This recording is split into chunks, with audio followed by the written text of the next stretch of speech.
বাংলাদেশের জাতীয় পাখির নাম দোয়েল। দোয়েল পাখির বৈজ্ঞানিক নাম কোসাইকাস সোউলারিস। দোয়েল পাখিকে ইংরেজিতে ম্যাকপাই রবিন বলা হয়।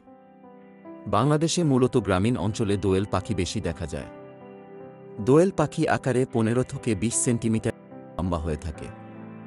এর লম্বা লেজ আছে যা অধিকাংশ সময় খাড়া করে রাখে। দক্ষিণ এশিয়ায় দোয়েল পাখির প্রজননকাল মার্চ থেকে জুলাই, আর দক্ষিণ পূর্ব এশিয়ায় জানুয়ারি থেকে জুলাই।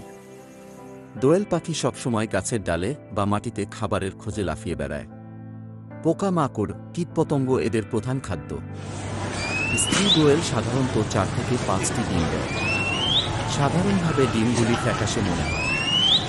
স্ত্রী দোয়েল পাখি বাচ্চা ফুটানোর জন্য ডিমে তা দেয়ার 8 থেকে 14 দিন পরে ডিম ফুটে বাচ্চা বের হয়।